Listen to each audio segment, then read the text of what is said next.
तो सेमीकंडक्टर में पहले एनर्जी बैंड थ्योरी पढ़ेंगे, तो उससे पहले कंडक्टिंग मटेरियल तीन टाइप के होते हैं: कंडक्टर, सेमीकंडक्टर, इंसुलेटर। ठीक है, कंडक्टर वो होते हैं जिसमें कंडक्शन बैंड और वैलेंस बैंड ओवरलैप कर जाए। ठीक है, आगे बताता हूँ क्या होता है। एनर्जी बैंड थ्योरी में एटम्स जो हैं वो बॉन्ड्स बनाते हैं, और बॉन्ड्स कैसे बनाते हैं, उनके वैलेंस शेल जो हैं वो ओवरलैप करते हैं, तो एनर्जी एक्सचेंज होती है, फ्लक्चुएट होती है।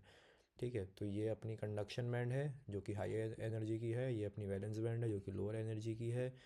ठीक है, और ये ईवी है, highest point of energy in valence band, and EC है, lowest point of energy in conduction band. इन दोनों के गैप को बोलते हैं डेल्टा ईजी, है ना, बैंड गैप एनर्जी, जो कि मटेरियल डिपेंडेंट होती है। तो डेल्टा ईजी किसके बराबर होता है? ईसी माइनस ईवी के।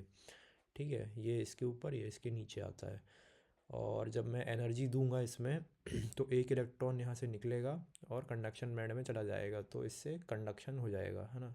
इसी से मटेरियल की कंडक्टिविटी बता रहा हूँ मैं। तो जब इलेक्ट्रॉन जाएगा तो यहाँ एक छेदा छोड़ के जाएगा, अपना होल, है ना। तो और अपने वैलेंस बैंड में बॉन्डेड फॉर्म ऑफ इलेक्ट्रॉन्स रहते हैं। ठीक है, कंडक्शन बैंड में फ्री इलेक्ट्रॉन्स रहते हैं। तो कंडक्शन कब होती है? जब इलेक्ट्रॉन हो अपना कंडक्शन बैंड में, मतलब यहाँ पे, और होल्स हो अपने वैलेंस बॉन्ड में, मतलब वैलेंस बैंड में, मतलब यहाँ पे। दोनों एक ही बात है, यहाँ जाएगा तो होल बना ही देगा वो। ठीक है, और all the bonded atoms reside in valence band. ठीक है। ठीक है, तो अपने कंडक्टर में तो ओवरलैपिंग हो जाती है वैलेंस बैंड की और क्या बोलते हैं, कंडक्शन बैंड की। और सेमीकंडक्टर में अपनी गैप रहती है ना, 1 इलेक्ट्रॉन वोल्ट की लगभग। और इसमें कौन कौन से वो आते हैं? Silicon, germanium, gallium, arsenic. ठीक है, और इंसुलेटर में 3 इलेक्ट्रॉन वोल्ट से ज़्यादा का बड़ा गैप होता है, डेल्टा एजी का गैप 3 इलेक्ट्रॉन वोल्ट ज़्यादा बड़ा होता है ना। तो इंसुलेटर कौन होता है? डायमंड और वुड, है ना। और कंडक्टर कौन से होते हैं? कॉपर, आयरन, एल्यूमिनियम, सोडियम, है ना, सारे मेटल्स। देन उसके बाद concept of holes in semiconductor. तो होल क्या होते हैं? पता है, इलेक्ट्रॉन जब छोड़ देता है तो वो होल बना देता है यहाँ पे, है ना, बड़ा सा। तो प्रॉपर्टीज़ ऑफ होल क्या होता है? It is the missing of electron in the valence band. पता है, वो छोड़ देता है तो वही मिसिंग दिखाता है ये। और and it acts as a positive charge carrier, है ना। पॉजिटिव चार्ज कैरियर, क्योंकि इलेक्ट्रॉन छोड़ के चला गया तो वहाँ पे वैकेंसी डेवलप हो गई, इस वजह से वहाँ पे ऐसा पॉजिटिव चार्ज आया है, एक्चुअली है नहीं वहाँ पे, है ना। And effective mass is more than electron. क्यों?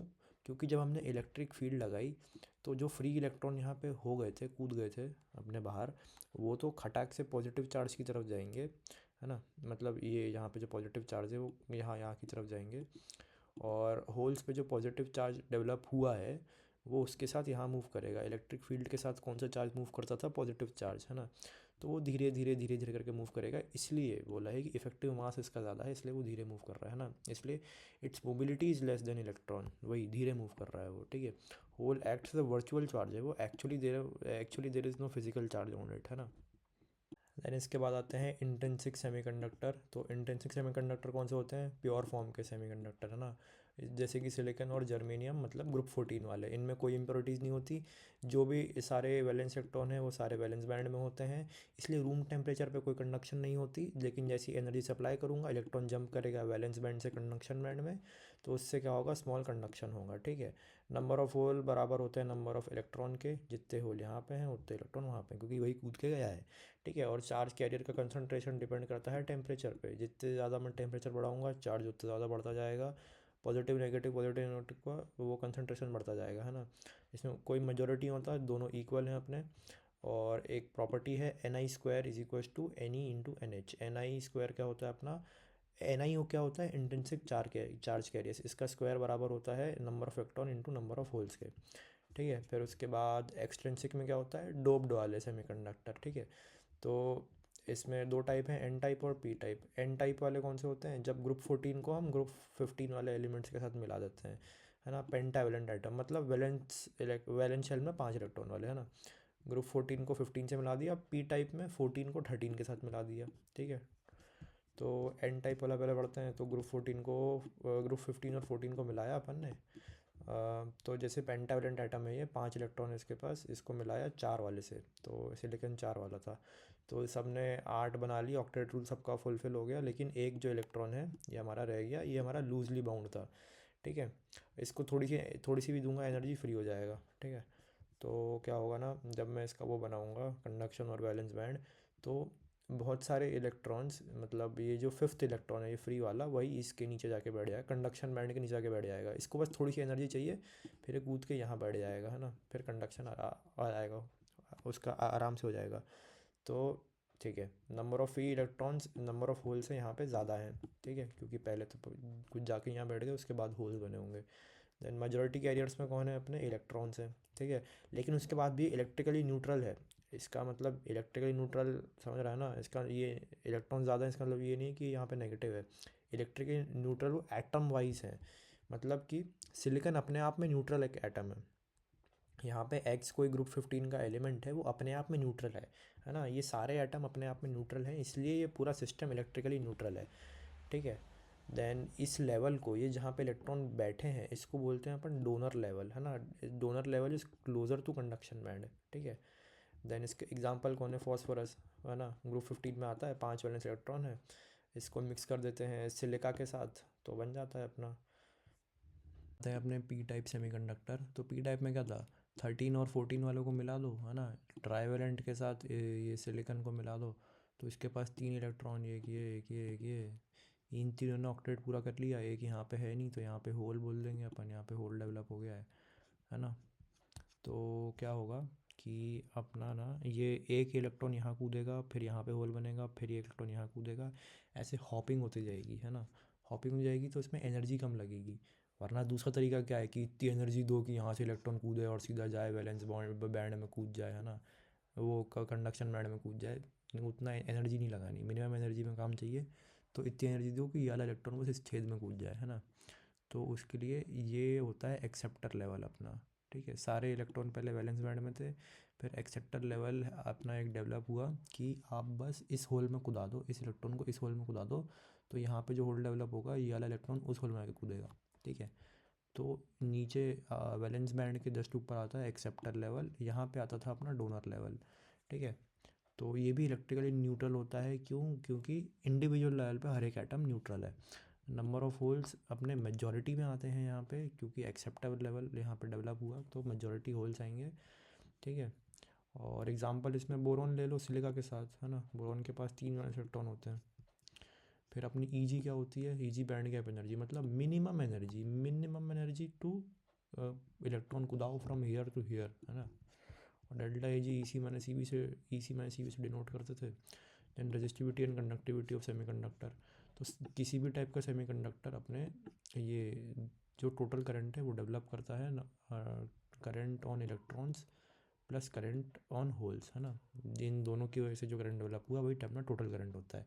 देन रिलेशन पता है, I is equal to N A V D, फिर आई को ए को आई के नीचे ले जाऊँगा तो जे बन जाएगा करंट डेंसिटी, ये आ जाएगी। देन मोबिलिटी को अपन लिख सकते हैं drift velocity by electric field, पता है, ठीक है। फिर जे टोटल को अपन ऐसे ऐसे करके लिख सकते हैं, भाड़ में जाए जो भी है अभी, है ना। जे टोटल लिख देंगे एन ई वी, पढ़ा भी नहीं जा रहा मेरे से। इंट्रिंसिक सेमीकंडक्टर, इंट्रिंसिक में होल्स और इलेक्ट्रॉन सेम होते हैं, तो करंट डेंसिटी लिख देंगे अपन J is equals to N E into potential of electron plus potential of holes, ठीक है। देन एन टाइप में अपने इलेक्ट्रॉन्स ज़्यादा थे, तो इलेक्ट्रॉन को प्रायोरिटी देंगे, तो करंट डेंसिटी अपनी आएगी ई into number of electron into potential of electron, ठीक है। पी टाइप में होल ज़्यादा थे, तो होल को प्रायोरिटी, तो current density J is equals to e into number of hole into potential of hole, ठीक है। फिर इसके बाद इसमें देखेंगे इन एनर्जी बैंड डायग्राम, इसमें बताओ कि कौन सा वो अपना सेमीकंडक्टर है। तो यहाँ पे देख सकते हैं होल ज़्यादा है, होल किस में ज़्यादा थे, पी में, है ना। या फिर देख सकते हैं ई ए लिखा है, ई ए मतलब एक्सेप्टर एनर्जी लेवल, है ना, तो वो पी टाइप में आता है, तो आंसर सीधा P. Then P type semiconductor has acceptor level इतना है 57 milli electron volt above the valence band, ठीक है। यहाँ पे 57 मिली इलेक्ट्रॉन वोल्ट है। What is the maximum wavelength of light required to create a hole. Maximum wavelength मतलब minimum energy मतलब यहाँ से यहाँ कुदाने में आपको कितनी एनर्जी लगी इसमें, बस, है ना, इस पे कुदाने के लिए कितनी वो लग रही है एनर्जी, वही पूछ रहा है। उसको लैम्डा के टर्म्स में बताना है, तो पहले इसको थोड़ा मिली को 10⁻³ में लिखते हैं, फिर इलेक्ट्रॉन वोल्ट 1.6 × 10⁻−19, तो यहाँ से निकल के आ जाएगी अपनी एनर्जी निकल के आ गई। फिर एनर्जी का एक रिलेशन होता है E is equal to H C by lambda. Lambda direct निकाल सकते हैं यहाँ पे, एच और सी रख के डायरेक्ट ही आ जाएगा। ठीक है। देन आता है अपना पी एन जंक्शन। तो पी एन जंक्शन में ये एन टाइप है, ये पी टाइप है। एन टाइप में फॉस्फोरस लिया है अपन ने, पी टाइप में बोरॉन लिया है ना।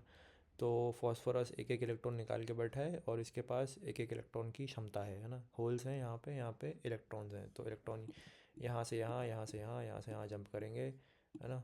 तो फॉस्फोरस पे आ जाएगा पॉजिटिव चार्ज, क्योंकि उसने इलेक्ट्रॉन दिया है। इस पे जाएगा नेगेटिव चार्ज। देन उसके बाद यहाँ पे एक डिप्लीशन रीजन आ जाएगा, है ना। फिर डिप्लीशन रीजन में इलेक्ट्रॉन कूद नहीं पाएंगे, एक मिनिमम एनर्जी चाहिए इनको यहाँ से वहाँ कूदने के लिए। ठीक है। तो इस डिप्लीशन रीजन में पोटेंशियल डिफरेंस होता है, इसकी वजह से जंप नहीं कर पाते। उसी को अपन पोटेंशियल बैरियर बोलते हैं। ठीक है। एन टाइप अपना हाइयर पोटेंशियल में माना है अपन ने, और पी टाइप को लोअर पोटेंशियल पे। ठीक है। और जो स्टार्टिंग की प्रोसेस थी ना इलेक्ट्रॉन यहाँ से वहाँ, वहाँ से वहाँ कूदने की, वो डिफ्यूजन थी, है ना। उसके चक्कर में हमारी करंट डेवलप हुई, है ना, पी से एन की तरफ। और इलेक्ट्रिक फील्ड हुई इधर से इधर की तरफ, है ना, यहाँ। क्योंकि पॉजिटिव के अलॉन्ग होती है, पॉजिटिव चार्ज के अलॉन्ग इलेक्ट्रिक फील्ड जाती है, तो इसके अलॉन्ग इलेक्ट्रिक फील्ड डेवलप हुई और करंट डेवलप हुआ हमारा। ठीक है। फिर उसके बाद आते हैं अपन बायसिंग में। तो बायसिंग क्या होती है, ये यहाँ पे कोई पी एन जंक्शन है ना। पहली बात तो पी को ऐसे डिनोट करते हैं और एन को ऐसे। फिर पी और एन को दोनों जोड़ के ऐसे डिनोट कर देते हैं। तो बायसिंग में अपन क्या करते हैं, बैटरी को कनेक्ट करते हैं, है ना, ताकि होल्स और इलेक्ट्रॉन्स में थोड़ा सा भेदभाव कर सके, है ना, थोड़े से चेंजेस कर सके। तो फॉरवर्ड बायस एफ बी में क्या करते हैं, पी टाइप को हम हायर पोटेंशियल मानते हैं और एन टाइप को हम लोअर पोटेंशियल मान लेते हैं। तो V P minus V N greater than zero आता है। करंट कहाँ से, तो फॉरवर्ड बायस में करना क्या है कि पी साइड से करंट को एंटर कराओ, है ना, करंट को एंटर कराओ पी साइड से, पी साइड को हायर पोटेंशियल मान के। देन रिवर्स बायस में उल्टा, एन साइड को हायर माना, पी साइड को लोअर माना, V P minus V N less than zero हो जाएगा। अब करंट कहाँ से एंटर होगा, एन साइड से एंटर होगा, क्योंकि इस साइड इसको हायर माना है अपन ने। जैसे यहाँ फॉरवर्ड बायस का क्वेश्चन है एक, तो फॉरवर्ड बायस में क्या होता था, पी साइड पे अपन हायर पोटेंशियल रखते थे, है ना, तो हायर टू लोअर जाते थे। तो यहाँ +2 से -2 हायर टू लोअर, है ना, यहाँ -2 से यहाँ 2 से 4 लोअर से हायर, ये तो हो नहीं सकता। यहाँ सेम पोटेंशियल है, यहाँ पे लोअर टू हायर पोटेंशियल जा रहे हैं, हायर टू लोअर यही वाला है ना। तो ये अपना फॉरवर्ड बायस है। Then behaviour of P N junction with an external voltage applied, है ना। तो फॉरवर्ड बायस में अपन ने एक्सप्लेनेशन बता रहा हूँ पूरा, कि अपन ने पी टाइप में हायर पोटेंशियल माना था, है ना। तो हायर पोटेंशियल की वजह से यहाँ पॉजिटिव चार्ज मतलब, है ना, और यहाँ पे हमने लोअर पोटेंशियल लगाया तो यहाँ पे नेगेटिव चार्ज। यहाँ पे इलेक्ट्रॉन्स थे, इलेक्ट्रॉन पे नेगेटिव चार्ज, और यहाँ पे और नेगेटिव चार्ज आ रहा है, उसकी वजह से यहाँ पुश हो रहे हैं ये लोग नेगेटिव चार्ज पे। ये पुश मार रहा है तो रिपल्स होके ये आगे आ रहे हैं, डिप्लीशन लेयर को क्रॉस करके आगे आ रहे हैं। यहाँ पे पॉजिटिव चार्ज आ रहा है, यहाँ पे भी लोग रिपल्स खा रहे हैं और डिप्लीशन रीजन के आगे आ रहे हैं कूद के। तो इससे क्या हो रहा है, डिप्लीशन रीजन की जो विड्थ है, साइज़ है, वो कम होते जा रही है। ठीक है। विड्थ ऑफ डिप्लीशन रीजन कम हो रहा है, इलेक्ट्रॉन जंप कर रहे हैं हमारे एन से पी तक, है ना, to combine with holes. Electron जो है ना, तो due to majority of charge carrier jumping, क्योंकि ज़्यादातर चार्ज जंप कर रहा है, इसकी वजह से करंट डेवलप होगा और अच्छा खासा करंट डेवलप होगा मिली एम्पियर के ऑर्डर का। अब बोलेगा मिली एम्पियर तो कम होता है, 10⁻³ होता है, लेकिन सेमीकंडक्टर के हिसाब से बहुत का है, काफ़ी है उतना, है ना। तो ये फॉरवर्ड बायस था।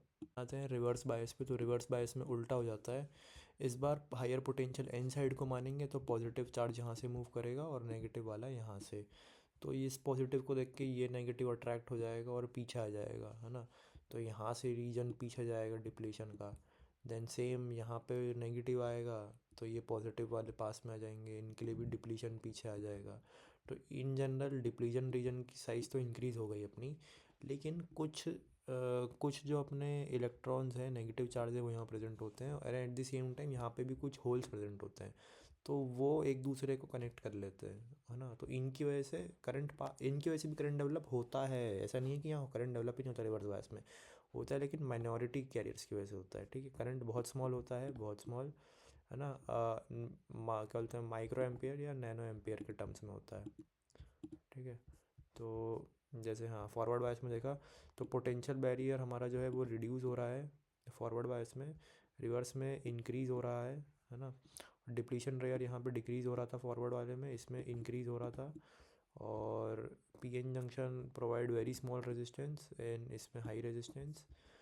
देन फॉरवर्ड करंट फ्लो हो रहा था सर्किट में, इसमें रिवर्स करंट फ्लो हो रहा था, इसमें मिली एम्पियर के ऑर्डर का करंट बन रहा था, इसमें माइक्रो एम्पियर या नैनो एम्पियर का, है ना। इसमें majority करंट फ्लो हो रहा था, mainly due to majority current की वजह से हो रहा था, mainly due to minority carrier की वजह से करंट फ्लो हो रहा था। देन नी और कट वोल्टेज, इसमें जर्मेनियम के लिए 0.3 वोल्ट है, सिलिकॉन के लिए 0.7 वोल्ट। यहाँ पे ब्रेकडाउन वोल्टेज जर्मेनियम के लिए 25 वोल्ट और सिलिकॉन के लिए 35 वोल्ट हैं। पीएन जंक्शन के ग्राफ पे तो ये ऊपर दिखा रहा है फॉरवर्ड बायस, नीचे वाला हिस्सा रिवर्स बायस का, है ना। तो ऊपर हम मिली एम्पेयर के लिए दिखाएंगे क्योंकि ऊपर फॉरवर्ड बायस में मिली एम्पेयर का करंट बनता था, नीचे रिवर्स बायस में माइक्रो एम्पेयर दिखाएंगे क्योंकि रिवर्स बायस में माइक्रो एम्पेयर का करंट बनता था। ठीक है, तो ये ऐसे जाके ऐसे ऊपर एक्सपोनेंशियली जाएगा। ठीक है, और इस पॉइंट को जहाँ से ऊपर उठना स्टार्ट करेगा उस पॉइंट को बोलेंगे नी वोल्टेज। नी वोल्टेज मतलब उतना मिनिमम वोल्टेज जिससे करंट जनरेशन स्टार्ट हो जाए। ठीक है, देन नीचे आएंगे रिवर्स बायस में, तो नीचे मूव करके ऐसे ड्रॉ करना है अपन को, है ना, पहाड़ जैसा। तो यहाँ पे आएगा जीनर वोल्टेज, है ना, यानी ब्रेकडाउन वोल्टेज, डायरेक्ट याद रखना है इसको। ठीक है, ग्राफ के क्वेश्चंस देखेंगे तो, है ना, यहाँ पे करंट है, यहाँ पे वोल्टेज है, यहाँ पे वोल्टेज है, यहाँ पे नीचे करंट है। ठीक है, तो इसको कैसे करेंगे, अपन को रेशियो चाहिए फॉरवर्ड और रिवर्स बायस का। तो पहले फॉरवर्ड वाला ग्राफ ऊपर है ना, तो वोल्टेज निकाल लेंगे, V is equals to I R रखेंगे। Although non ohmic resistance में आता है ये, हम तो तब भी V is equals to I R लगाएंगे। ठीक है, R is equals to delta V by delta I. ठीक है, तो डेल्टा वी यहाँ से निकल जाएगा, 0.7 से 0.8 जा रहा है तो 0.1 का डेल्टा वी है। और करंट में देखूँगा यहाँ से ड्रॉ होना स्टार्ट हुआ है 10 से लेके 20 तक, तो 10 मिली एम्पियर का ये आ गया। तो यहाँ पुट करूँगा 10 निकल के आएगा। देन रिवर्स बायस में मैं पोटेंशियल और करंट निकालूंगा, तो पोटेंशियल यहाँ 10 है, करंट है 1 माइक्रो एम्पियर, तो ये आया 10⁻⁷। दोनों का रेशियो निकालूंगा फॉरवर्ड और रिवर्स का 10⁻⁻6। ठीक है, फिर उसके बाद behaviour of diode in circuit निकालना हो हमको, तो सर्किट में कैसा बिहेव करेंगे ये, तो पहले तो चेक कर लो फॉरवर्ड है कि रिवर्स है ना। फॉरवर्ड वाला पता है ये हायर पोटेंशियल होता है फॉरवर्ड वाले में, ये लोअर पोटेंशियल होता है एन वाला। तो V P minus V N greater than zero हो, या तो करंट पी साइड से एंटर कर रहा हो अपना यहाँ से, है ना। और रिवर्स बायस में V P minus V N less than zero हो, या फिर करंट एंटर कर रहा हो अपना नेगेटिव साइड से, मतलब एन साइड से। ठीक है, तो अगर ये सर्किट में दिख जाए ये डायोड अपना, है ना, और बोलें फॉरवर्ड बायस में है ये, तो क्या करना है अपन को, अपन को इसको शॉर्ट वायर मारना है, शॉर्ट वायर मारना है। गिवन दैट अगर कोई नी वोल्टेज गिवन ना हो क्वेश्चन में, या फिर ना ही मेंशन हो सिलिकॉन और जर्मेनियम, है ना, तो क्या करना है, इस डायोड को शॉर्ट वायर मान लेना है फॉरवर्ड बायस में। ठीक है, देन दूसरे केस में अगर बोल दिया कि अगर मेंशन हो नी वोल्टेज मेंशन हो और फॉरवर्ड बायस भी मेंशन हो, है ना, फॉरवर्ड रेजिस्टेंस मेंशन हो जैसे, है ना, तो अपन को करना है इस डायोड को रिप्लेस करना है बैटरी से रिप्लेस करना है, और उसको डिनोट करना है नी वोल्टेज से, है ना। यहाँ पे पहले वो था डायोड, इसके जगह बैटरी लगाई, नाम रख दिया नी वोल्टेज, और यहाँ पे वही फॉरवर्ड रेजिस्टेंस जो यहाँ मेंशन था फॉरवर्ड रेजिस्टेंस, है ना। तो और करंट की डायरेक्शन ऐसी रखनी है जो अपना बैटरी को अपोज करे, मतलब कि नॉर्मली क्या होता था, पॉजिटिव टर्मिनल से बैटरी निकलती थी, लेकिन अब पॉजिटिव में जा रही है तो अपोज कर रही है। ठीक है, और फिर बात करेंगे रिवर्स बायस की, ये तो फॉरवर्ड बायस की बात कर रहा था मैं, है ना, पीएन जंक्शन फॉरवर्ड में कैसे बिहेव करता है। लेकिन पीएन जंक्शन अगर रिवर्स बायस में होगा तो कुछ नहीं करना, इसमें से करंट ही पास नहीं होती, इसको as a open circuit declare कर देते हैं अपन, है ना, करंट ही पास नहीं कर रहा है इन दोनों के बीच में से। तो सिलिकॉन का नी वोल्टेज कितना होता है, 0.7, और जर्मेनियम का 0.3। फर्स्ट क्वेश्चन देखेंगे तो यहाँ पे कुछ सर्किट डायग्राम दे रखा है, उसके बाद what is the current flowing in the circuit पूछा है ना। तो पॉजिटिव टर्मिनल से करंट निकला, यहाँ गया, यहाँ गया, यहाँ गया, यहाँ एन साइड एंटर किया, यहाँ पी साइड एंटर किया, फिर घूम फिर के यहाँ आ गया, है ना। अब एन साइड एंटर किया है तो इसको तो रिप्लेस कर दो भैया इससे, है ना। यहाँ पे सर्किट टूट गया अपना। यहाँ पी साइड एंटर कर रहा है मतलब फॉरवर्ड बायस है। ठीक है, फॉरवर्ड बायस से करंट जाएगा सीधा यहाँ। तो टोटल रेजिस्टेंस कितना आ गया, ये वाला रेजिस्टेंस अपना काम कर नहीं क्योंकि यहाँ करंट फ्लो नहीं कर रहा। एक दो और एक ये 4, तो रेजिस्टेंस हो गई 6, वोल्टेज अपनी 12, इसकी 12, और V is equals to I R से करंट निकल के आएगा 2 एम्पेयर।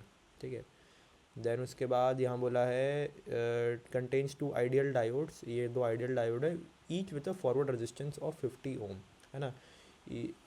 और ये वो भी है, डेटा भी जनरल डेटा, कि अगर डायोड हमारा एक आइडियल डायोड है उसका फॉरवर्ड रेजिस्टेंस अगर दिया है तो 50 होगा, और रिवर्स बायस का रेजिस्टेंस हमारा इन्फिनिटी होता है, ठीक है। और दूसरी बात कि जब हम ऐसे मूव करेंगे तो हम इसकी जगह, ये तो रिवर्स बायस है, ये ऊपर फॉरवर्ड बायस है, तो इसकी जगह मैं रेजिस्टेंस लगा सकता हूँ, ठीक है। अगर क्योंकि अब फॉरवर्ड रेजिस्टेंस दिया हुआ है इसलिए मैं फॉरवर्ड बायस की जगह रेजिस्टेंस लगा रहा हूँ। अगर नहीं दिया होता, सिर्फ टू आइडियल डायोड दिया होता, तो मैं सिर्फ एक प्लेन वायर जैसे डिनोट करते थे वैसे ही कर देता, ठीक है। तो मैंने, और यहाँ रिवर्स बायस है, यहाँ तो करंट टूट जाएगा, तो ये दोनों किसी काम के नहीं है ना। ये गया अपना, ये वाला हिस्सा तो गया, इसे क्रॉस मार दो इसमें, है ना। फिर यहाँ 50 ओम का रेजिस्टेंस, ये हो गया 200, और ये एक सीरीज़ में आया 300, तो वी जी कोस टू आई आर से आई निकल के आएगा 6/300, ठीक है। फिर उसके बाद यहाँ पे देखो, in each figure each diode has a forward bias दिया है 30 ओम का, ठीक है, and infinite resistance in reverse bias, वही बात है। दो आइडियल डायोड दिए हैं जिनका एक का फॉरवर्ड बायस 30 ओम है, दो और रिवर्स बायस का इन्फिनिटी है। तो करंट मैंने यहाँ से निकाला, ऐसे एंटर किया, यहाँ पे एन साइड से एंटर किया तो ये रिवर्स बायस, पी साइड से एंटर किया फॉरवर्ड, पी साइड से एंटर किया फॉरवर्ड, ठीक है। अब फॉरवर्ड वाले को मैं 30-30 से रिप्लेस कर दूंगा, यहाँ तो साला सर्किट टूट जाएगा, है ना, सर्किट टूटा हुआ है रिवर्स बायस की वजह से।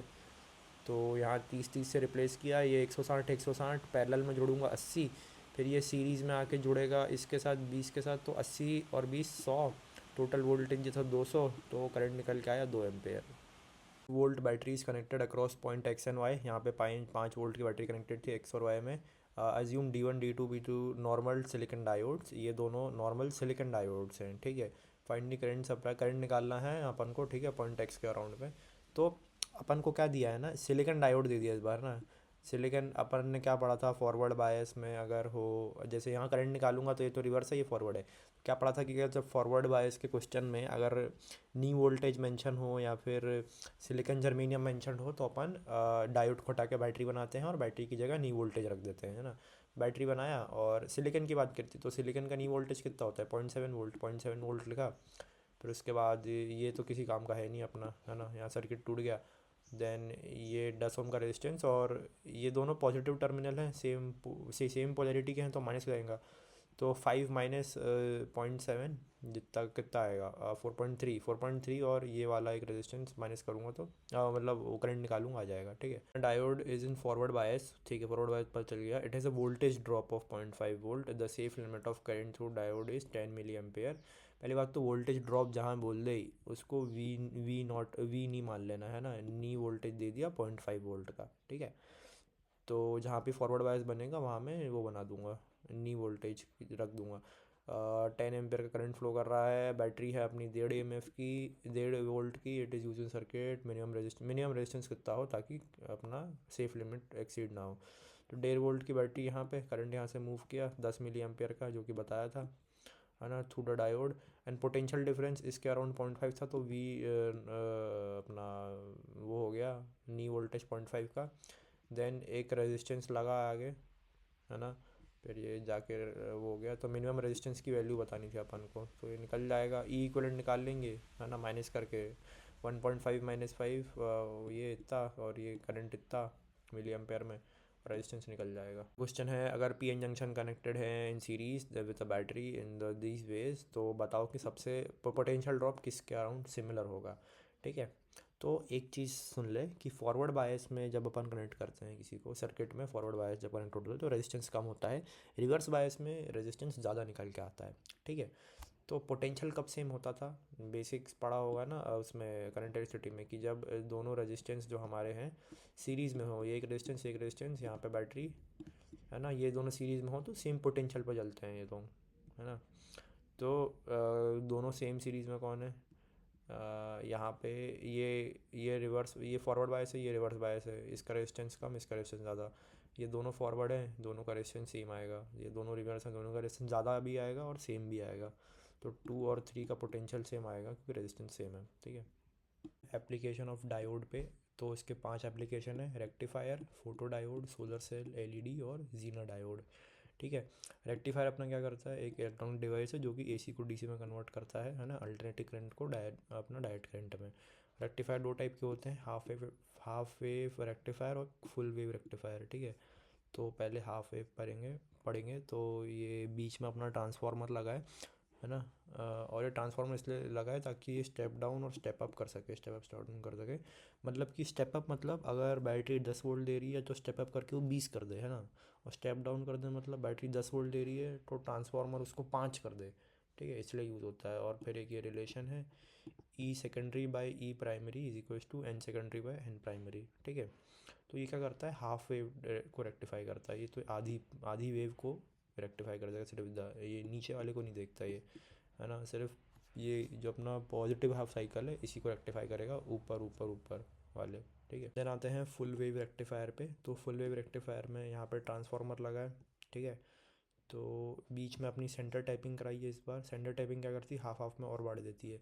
मतलब कि अगर मान लो स्टेप डाउन है मतलब मान लो स्टेप अप है, 10 का 20 हो रहा है यहाँ पे, तो 20 अगर मैं यहाँ पे लिखूँगा तो 10 ऊपर 10 नीचे, ऐसा, है ना। और अगर स्टेप डाउन हो रहा है 10 का, यहाँ 5 हो रहा है, तो यहाँ 5 लिखूँगा, 2.5 ऊपर 2.5 नीचे, ऐसा, ठीक है। और पहली बार में जैसे और ये क्या करता है, पूरे पॉजिटिव और नेगेटिव हाफ साइकिल दोनों को ऊपर ले आता है, तो ऐसा ग्राफ आता है, ठीक है। तो इसकी फ्रीक्वेंसी इसकी ज़्यादा है as compare to half cycle, है ना। And for stabilisation we use filter circuit capacitor, ठीक है। और अपनी रेक्टिफायर की एफिशिएंसी, हाफ वेव की एफिशिएंसी अपनी 40.6 और फुल वेव की है 80.2, ऑलमोस्ट डबल, है ना। फिर रिपल फ्रीक्वेंसी, है ना, कितने टाइम पे वो रिपीट हो रहा है, क्या फ्रीक्वेंसी क्या टाइम पीरियड है। तो यहाँ पे मैं देखूँ तो फॉर हाफ वेव के लिए सेम फ्रीक्वेंसी होती है, 50 अगर इनपुट है तो 50 आउटपुट आएगा, रिपल फ्रीक्वेंसी सेम आती है। लेकिन फुल वेव के लिए डबल हो जाती है वो, है ना। ये यहाँ पे भी काउंट हो रहा है वो, ये वाला। तो इसमें 50 डालूंगा तो 100 निकल के आएगी, ठीक है। पहले शुरू करते हैं अपन लाइट एमिटिंग डायोड से। एलईडी लाइट एमिटिंग डायोड, इसमें अपन पीएन जंक्शन डायोड लेंगे, उसको फॉरवर्ड बायस पे सेट करेंगे, और फॉरवर्ड बायस पे सेट करने से मेजॉरिटी चार्ज कैरियर जंप करेंगे, मतलब कि इलेक्ट्रॉन कंबाइन करेंगे होल से, है ना।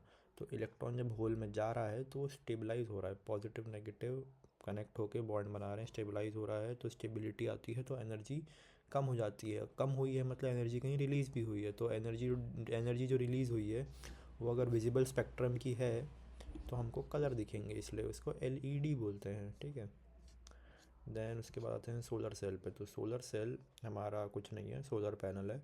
सोलर सेल एक बैटरी की तरह है ना। हम इसमें एक्सटर्नल बैटरी नहीं लगाते चलाने के लिए, ठीक है। तो इसमें कोई बाइसिंग नहीं होती इसमें, ठीक है। तो हमने पीएन जंक्शन को लिया, एक स्पेशल टाइप पीएन जंक्शन, उसको धूप में रखा, तो वहाँ पे इलेक्ट्रॉन यहाँ से वहाँ जंप हुए, सन की रेडिएशन की वजह से डिप्लीशन रीजन में इफ़ेक्ट पड़ा, बॉन्ड ब्रेक हुए, इलेक्ट्रॉन और होल का पेयर बना, और इलेक्ट्रॉन मूव किए एन से पी साइड पे, तो इस वजह से एक पोटेंशियल डिफरेंस डेवलप हुआ। तो सोलर सेल का काम करने लगा वो। काम करता है, लाइट डिटेक्ट करने का काम करता है ना। तो जैसे हमको कोई रिएक्शन करानी है, लेकिन वो रिएक्शन बड़ी पॉइजनस है, लेकिन हमको डिटेक्ट करना है कि उसमें से लाइट निकली या नहीं निकली। तो हमने जैसे ये चेम्बर था, चेम्बर के हमने चेम्बर के अंदर हमने एक पीएन जंक्शन डायोड लगाया रिवर्स बायस में। तो रिवर्स बायस में करंट फॉर्म होता है, रिवर्स करंट फॉर्म होता है माइनॉरिटी कैरियर की वजह से, है ना। लेकिन अगर रिएक्शन में लाइट डेवलप हुई तो लाइट की वजह से बॉन्ड टूटेंगे, है ना, इंसिडेंट लाइट पड़ेगी, बॉन्ड ब्रेक होंगे, इलेक्ट्रॉन पेयर का फॉर्मेशन होगा, इलेक्ट्रॉन होल पेयर का फॉर्मेशन होगा। तो तो लाइट तो उससे रिवर्स करंट और ज़्यादा बढ़ जाएगा। तो मतलब रिएक्शन में जितनी ज़्यादा लाइट की इंटेंसिटी होगी उतना ज़्यादा हम बता सकते हैं कि करंट बढ़ा है। तो हम डिटेक्ट कर सकते हैं कि हाँ रिएक्शन में लाइट बढ़ी है, मतलब वो लाइट रिलीज़ हुई थी। देन जीना डायोड पे आते हैं। तो जीना डायोड ये होता है, जीना डायोड पहली बात तो, ठीक है। तो इसका कैरेक्टरिस्टिक ग्राफ बनता है जीना डायोड का, ऐसा, है ना। गलती क्या कर रहे हैं, बुक में दिया है सिर्फ ये नीचे वाला रिवर्स बायस वाला, ऐसा नहीं है, ये पूरा कैरेक्टरिस्टिक ग्राफ है जीना डायोड का। और जब हम जीना डायोड को यूज़ करते हैं फॉरवर्ड बायस में तो it behaves like a normal diode, ठीक है। तो जैसे कि ये जीना डायोड है, ये हायर पोटेंशियल, ये लोअर पोटेंशियल, इसको फॉरवर्ड बायस में रखेंगे तो वही करंट पी से एंटर करेगा, V P minus V N greater than zero होगा, ठीक है। तो अगर तो इसमें अपन को दिया है कि इन्नी वोल्टेज क्या है और फॉरवर्ड रेजिस्टेंस क्या है, तो हम इसको तोड़ के वही, है ना, अपना बैटरी में रिप्लेस करके और वो लगा देंगे रेजिस्टेंस। लेकिन अगर आइडियल जीना डायोड दिया है, आइडियल का मतलब क्या, अपन को नी वोल्टेज नहीं दिया, सिलिकॉन जर्मेनियम नहीं बोला, और अपन को फॉरवर्ड रेजिस्टेंस नहीं दिया, ये सब चीज़ें नहीं दी, तो हम इसको शॉर्ट वायर में चेंज कर देंगे, नॉर्मल जैसे पहले कर रहे थे क्वेश्चंस में, ठीक है। देन उसके बाद अगर जीना डायोड को मैं रिवर्स बायस में लगा दूंगा, रिवर्स बायस में ये वाला ग्राफ बनेगा, ठीक है। वो वाला ग्राफ गलत दिया था, है ना, ये वाला ग्राफ बुक्स में गलत दिया है, कैरेक्टरिस्टिक वाला तो यही बनेगा, लेकिन रिवर्स बायस में रिवर्स बायस वाला बना देंगे, ठीक है। तो तो रिवर्स बायस में क्या है, एन एन साइड से करंट एंटर करेगा, इस बार ये हायर पोटेंशियल या लोअर पोटेंशियल, ठीक है। V P minus V N is less than zero. तो अगर हम हम अगर जैसे जीनर ब्रेकडाउन जो वोल्टेज है यहाँ पे, है ना, वोल्टेज के लिए इससे कम वोल्टेज लगाएंगे, तब तो ये नॉर्मल डायोड की तरह बिहेव करेगा। जैसे कि जीनर वोल्टेज 10 वोल्ट की लिमिट पे था, हमने क्या किया, 5 वोल्ट की बैटरी लगाई। अब ये ज़्यादा है और ये कम है अप्लाइड वोल्टेज, तो ये नॉर्मल डायोड की तरह बिहेव करेगा, ठीक है। लेकिन अगर अप्लाइड वाला ज़्यादा है, मान लो ये 15 हो गया और ये 10 रह गया, है ना, तब ये वोल्टेज रेगुलेटर का काम करेगा, ठीक है। So it acts as a battery. तो मैं क्या करूँगा, इसको हटा के इसकी जगह बैटरी बना दूंगा, और ओपोजिंग करंट वाली, मतलब पॉजिटिव साइड से करंट घुसेगा, नॉर्मली पॉजिटिव साइड से निकलता, पॉजिटिव साइड से घुसेगा, ठीक है। बस फिर उसके बाद, हाँ, तो क्या होगा, इस पॉइंट तक तो हमारा वी अप्लाइड कम था वी जेड से, है ना, तो सारे रेड रेड रेड पॉइंट। लेकिन जैसे ही वी अप्लाइड ज़्यादा हुआ, यहाँ पे पहुँचे तो करंट इतना आया, देन थोड़ा सा और बढ़ाया 0.1, तो इतना, तो ये करंट का डिफरेंस बहुत बड़ा आ गया हमारा। तो घर पे ऐसे स्टेबलाइज़र होता है ना, वो भी सेम काम करता है कि अगर 10 की उसकी लिमिट है, 10 एम्पियर की, और अगर 12 एम्पियर करंट आ रहा है, तो वापस उसको 10 पे ले आएगा, है ना, स्टेबलाइज करके रखता है, वरना उस ऊपर जाएगा तो ट्रिप हो जाएगा। तो देखो भाई, पहले बात तो for circuit shown calculate the V value of I Z मतलब ये वाला करंट पूछ रहे हैं लोग, ठीक है। तो पहले तो ये वोल्टेज है बाहर, एक्सटर्नल वोल्टेज, ऊपर वाले को नॉर्मली प्लस मानते हैं, नीचे वाले को माइनस। तो ऊपर वाला प्लस जा रहा है हमारा एन साइड से एंटर कर रहा है, यानी कि पहली बात तो रिवर्स बायस का करंट है ये, है ना। तो अगर और ये अप्लाइड वोल्टेज है, ये जीनर वोल्टेज है, तो ये 100 है, ये छोटा है, तो अप्लाइड वोल्टेज ज़्यादा है इससे, ठीक है। तो मतलब कि रेगुलेटर की तरह बिहेव करेगा। अप्लाइड वोल्टेज से कम होता तो शॉर्ट वायर हो जाता, मतलब यहाँ पे अपना वो ओपन सर्किट हो जाता रिवर्स बायस में, ठीक है। तो करंट वरेंट भेज कर देखेंगे, आ जाएगा अपना। यहाँ पे नोडल एनालिसिस लगाएंगे, ऊपर ज़ीरो, नीचे ज़ीरो, ऊपर 50, यहाँ ज़ीरो, यहाँ 100 लगा लेंगे। यहाँ का आई वन पोटेंशियल डिफरेंस 50 आ रहा है, 50/100। यहाँ का पोटेंशियल डिफरेंस कितना आ रहा है, 50, और रेजिस्टेंस 2000 निकाल लेंगे, है ना। फिर I Z I one minus I two से आ जाएगा। Then power of cross zener diode, power of zener क्या होता है, पावर ऑफ जीनर होता है V Z into I Z, फिर ये निकाल लेंगे, आ जाएगा। गेट वाला पार्ट, तो लॉजिक गेट में हम क्या करेंगे, कुछ भी इनपुट डालेंगे तो कुछ आउटपुट निकलेगा, ठीक है।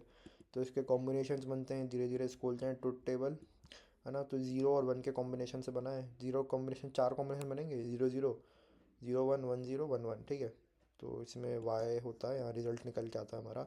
तो अगर n नंबर ऑफ इनपुट है तो पॉसिबल कॉम्बिनेशन क्या आएंगी, 2 की पावर n, ठीक है। देन ये लॉजिक गेट है, बेसिक गेट्स बोलते हैं, और एंड नॉट, ठीक है। और का डायग्राम ये वाला है, याद रख लेना। देन हमने ए बी इनपुट डाले, वाई रिजल्ट निकल के आया। तो और में क्या है ना, bring book and copy, sorry bring book और कॉपी, दोनों में से कोई एक लेके आना है, ठीक है। तो दोनों में से कोई एक भी आ जाएगा तो एक आ जाएगा, समझे। यहाँ से 0 0 था तो 0 आया, यहाँ 1 था, कहीं भी 1 होगा 1 आ जाएगा, यहाँ 1 था 1 आ जाएगा, यहाँ तो दोनों में ही 1 है, 1 आ ही जाएगा। तो इसको लिखते हैं y is equals to A plus B से, और प्लस डिनोट करता है और को, और वाले सिंबल को, ठीक है। आते हैं एंड गेट पे, तो एंड गेट अपना ऐसा दिखाते हैं, एंड में एक आंड होता है ना, नहीं, एंड में एक लंड बना होता है ना, ठीक है। हाँ, और ए आउटपुट, बी, ए ए इनपुट, बी इनपुट, ये सब निकालेंगे तो वाई आउटपुट निकल के आएगा। तो ब्रिंग बुक एंड कॉपी, है ना, दोनों लाएंगे तभी 1 होगा, ऐसा है। तो यहाँ दोनों 0 था, 0 हो गया, यहाँ एक 0 था, एक 1 था, दोनों थोड़ी आए। Bring book book and copy बोला था ना, जो भी बोला था मैंने। तो ये भी 0, यहाँ पे भी एक है, दोनों 0, यहाँ दोनों आ गए, 1 लिख दो। इसको डिनोट करेंगे Y is equals to A dot B से, और डॉट हमारा करेगा डिनोट एंड सिंबल को। देन नॉट में उल्टा है, ए डालूँ, ए को 0 डालूंगा, साला वाई 1 निकल के आ जाएगा, 1 डालूंगा 0 निकल के आ जाएगा, है ना। ये याद रखना इसका सिंबल्स, ये ज़्यादातर यूज़ होता है ये वाला, ठीक है। देन आते हैं लॉजिक गेट यूनिवर्सल वाले, ये तो ऊपर वाले बेसिक वाले थे, ये यूनिवर्सल है, इनसे सारे गेट बन जाते हैं। पहले आता है नैंड, है ना। ये आता है, ये बनता है एंड प्लस नॉट से। एंड पीछे वाले वर्ड से ध्यान रखना, एंड प्लस एन का नॉट, ठीक है। तो ये एंड आंड बन गया, आंड लैंड जो भी था ये, है ना, और सामने हमने नॉट लगा दिया, ठीक है। तो इसका ट्रुथ टेबल कुछ ऐसा बनता है। तो पहले एंड बोलेगा कि मेरे को दोनों ला के दो, तो जाके मैं वन बनाऊंगा, है ना। ब्रिंग बुक एंड कॉपी, तो दोनों लेके आया, बुक भी कॉपी भी। तो ये वन होना चाहिए था, लेकिन नॉट बोलेगा कि मैं उल्टा कर देता हूँ, तो वन की जगह इसने ज़ीरो कर दिया, है ना। और यहाँ वन और ज़ीरो होना था, तो एंड बोलेगा मैं तो ज़ीरो कर देता इसको, लेकिन नॉट बोलेगा मैं उल्टा कर दूंगा, वन हो जाएगा। ज़ीरो वन में ज़ीरो होता है, नॉट ने पलट दिया, वन कर दिया। ज़ीरो ज़ीरो में एंड के हिसाब से नॉट होता, ज़ीरो ज़ीरो में एंड के हिसाब से ज़ीरो होता, लेकिन नॉट बदल के उसको वन कर देगा, ठीक है। तो इसको Y A dot B bar से डिनोट करते हैं। देन नॉर वाला बनता है अपना और प्लस नॉट से। देन नॉर गेट का डायग्राम कुछ ऐसा बनेगा, ठीक है। और के साथ ये और वाला है, साथ में नॉर वाला जोड़ दिया, ये और प्लस एन वाला नॉट, ठीक है। तो इसका ट्रूथ टेबल ऐसा बनेगा कि अपना क्या था, और क्या बोलता था कि कोई भी एक एक आ जाए तो वो एक हो जाएगा, है ना। ज़ीरो ज़ीरो था तो ज़ीरो हो जाता, लेकिन नॉट पलट के वन कर देगा। ज़ीरो वन था तो और के हिसाब से वन होता, लेकिन नॉट पलट के ज़ीरो कर देगा। वन ज़ीरो में वन होता, ज़ीरो हो गया। वन वन में वन होता, नॉट के से ज़ीरो हो गया। तो इसको दिखाएंगे वाई ए प्लस बी बार, ठीक है। देन आता है लॉजिक गेट अपने दो और, एक्सॉर और एक्सनॉर। इसको एक्सक्लूसिवली और बोलते हैं या फिर एक्सक्लूसिवली नॉर बोलते हैं, ठीक है। तो ये कुछ ऐसा बनता है। इसमें यह है कि जब कोई सा भी एक इनपुट हमारा, है ना, जब कोई सा भी एक इनपुट ज़ीरो, ए और बी में से कोई भी होगा, तो आउटपुट हमारा वन हो जाएगा। यहाँ दोनों ज़ीरो थे तो ज़ीरो हो गया। यहाँ ज़ीरो वन था, कोई सा भी एक मिल जाए, है ना, तो एक हो जाएगा। कोई सा भी एक मिल जाए तो एक हो जाएगा। यहाँ दोनों ही थे, कोई सा भी एक चाहिए था तो ज़ीरो हो गया। जब कोई सा भी एक होगा तो वन हो जाएगा, वरना ज़ीरो रहेगा, ठीक है। इसको रिप्रेजेंट करते हैं A Y is equals to A B bar plus B A bar, ठीक है। ए, है ना, फिर प्लस में ऐसे गोल बन जाता है ये वो फिर एक्स। देन यहाँ पे उल्टा है एक्स नॉर में, जब कोई भी इनपुट हमारा ए या बी में से वन होगा तो आउटपुट जो है ज़ीरो हो जाएगा। यहाँ पे वन डालते तो वन निकलता था, यहाँ वन डालोगे ज़ीरो निकलेगा, उल्टा हो गया, ठीक है। तो ए या बी में से कोई वन देखो, यहाँ दोनों ही वन नहीं है, ठीक है, उस वन हो जाएगा उसके बदले में। देन यहाँ पे ज़ीरो वन में से एक वन है तो आउटपुट ज़ीरो, है ना, वन था तो ज़ीरो आउटपुट। यहाँ दोनों में से एक वन है, आउटपुट ज़ीरो, दोनों ही वन है, आउटपुट वन, है ना। तो अगर कोई भी एक वन है तो ज़ीरो निकलेगा, वरना नॉर्मल आंसर हम वन लिख देंगे, ठीक है। इसको कैसे रिप्रेजेंट करेंगे, A B plus A B bar, और डॉट पे सर्कल बना देंगे, ठीक है। देन आता है बूलियन अलजेब्रा। और को रिप्रेजेंट करते थे प्लस से, एंड को रिप्रेजेंट करते थे डॉट से, नॉट को बार से रिप्रेजेंट करते थे अपन, है ना। तो क्या नॉर्मल मैथ्स है तो ए प्लस ज़ीरो इज़ ए, लेकिन यहाँ थोड़ी अटपटी मैथ्स है ना, ए प्लस वन इज़ वन। तो ए को मैं ज़ीरो मान लूँगा, ए को मैं मान लूँगा ज़ीरो, है ना। अब ज़ीरो प्लस वन वन होगा, क्यों, क्योंकि और मैं क्या बोलता था, ज़ीरो या वन में से, बुक या कॉपी में से कुछ भी ले आओ तो एक मान लूँगा मैं, है ना। तो हिसाब से ए, देन ए प्लस ए में A, zero plus one A मान लो, है ना। तो याद रखना, A plus zero is A plus one is one, A plus A is A, ठीक है, ये कंप्लीट।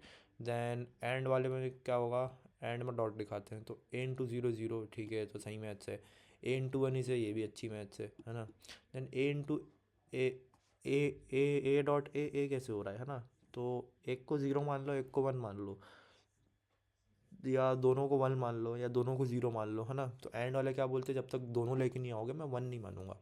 तो ये दोनों वन है तो वन हो गया, या दोनों ज़ीरो हैं तो वन हो गया, तो ऐसे ही दोनों ए हैं तो अब जाके ए हो गया, ठीक है। नॉट वाले को डायरेक्ट याद रखो, A plus A bar is one, A into A bar is zero, then A double bar is equals to A, ठीक है। सम अदर यूजफुल आइडेंटिटीज़, है ना। तो पहला क्या है अपना, A plus A B is equals to A plus A B is equals to A. अब बोलेगा ये क्या है ना। तो ए को कॉमन लूँगा तो A common, one plus B is equals to A, है ना। तो वन प्लस बी किसके बराबर होता था, वन के बराबर। वन प्लस बी अपना प्लस साइन है तो और में, तो वन प्लस बी वन के बराबर आ रहा था, तो इसकी जगह वन रख दिया, तो ए इंटू वन ए आ गया, सिंपल मैथ्स, है ना। Then A dot A bar plus B is equals to A B, तो मल्टीप्लाई कर दो अंदर, है ना। A into A bar plus A B, A into A bar अपना ज़ीरो होता था, ए इंटू ए बार ज़ीरो के बराबर होता था।